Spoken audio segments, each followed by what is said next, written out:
Michael, how's your day going aside from answering the same questions over and over and over again today?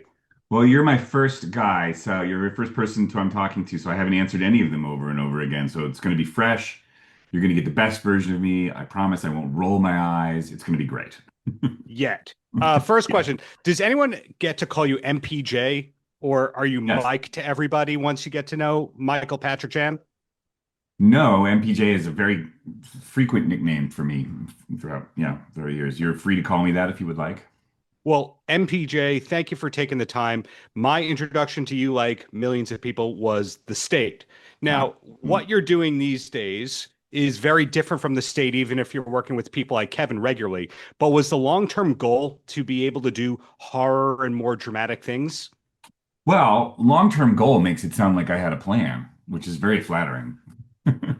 I mean, the long-term goal is to be in a position to make things. Is to be in a position to, make films, make TV shows, make podcasts, make, just do stuff. That's always been the goal. And I think that, I wound up doing the state because it was just really vibrant. It was a great group of people. It was a great stroke of luck to be like, those were my friends in college. We've all worked together since we were 18. We were very, we were lucky, but we were also like ready to take advantage of sort of a moment in New York in the 90s when MTV wanted cheap labor and we were there to provide it. The cheap labor part, I did my 3 to 4 years at Viacom, and it was always definitely I'm still peak. at Viacom as it turns out. It happens to the best of us. But Alma and the Wolf, Yeah. great to see family members got in there too. So family, friends, great cast, Ah, etc. But yeah. how long was it from conceptualizing it to actually delivering the final cut?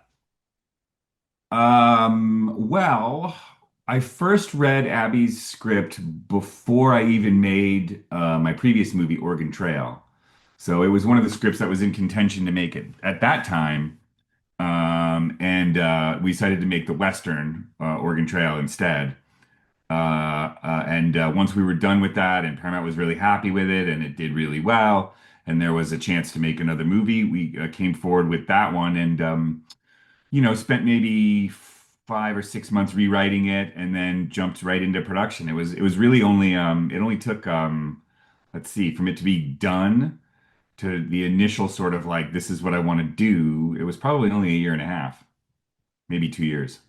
Wow. When you mentioned rewrites, what specifically changed? Character names or plot or genre? Well, the genre was the same. I mean, have you seen the movie? Yes, I had the pleasure of getting the screener after seeing the trailer. The ending was different, like significantly different. And the sort of the basic idea, the sort of basic, when I describe the movie as like it's been described back to me as sort of a genre bender, and to me it's sort of a genre breaker. Like my point was the point of the movie is to sort of take those a lot of genre conventions in different areas, the sort of like folk horror, monster movie, the supernatural mystery, Right. the possible unreliable narrator, like all of these different sort of genres, and run like and even a horror comedy a little bit, and to run through them, Right. um, and also, but in the end to sort of like demolish them all, like to both have the pleasure of the monster and the pleasure of the sort of like gory weird stuff and the pleasure of the sort of like bananas sexuality that may or may not be being played out, in the movie, via the what I like to call the sex goats. Um, but the idea was that by the end of those things is to sort of like take them all and sort of like almost break them over my knee, and that was not part of the original script necessarily. Like there was a kind of like so I we worked on it quite a bit to refocus the story in that direction. It had a sort of a more, I would call it O. Henry-ish bent, Sure. its original incarnation.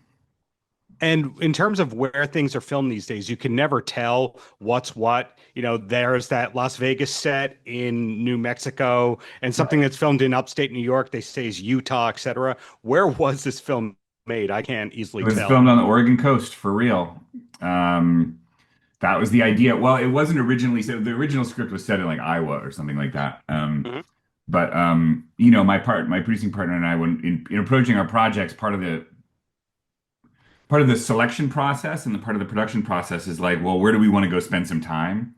So like, our previous movie, we were like, let's go to Montana. Like I'd never really been to Montana, so let's spend 6 months there working on this thing. For this, I'd spent a little bit of time in Oregon and always thought the coast was really beautiful and mysterious and had that kind of like, the way the trees come right down to the rocks and the ocean and the sort of like gnarly way that weather has like affected the forests and the land there.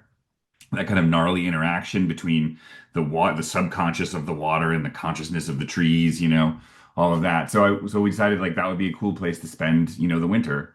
And our next movie, which we're already working on, is going to be in some place equally fun to spend the winter.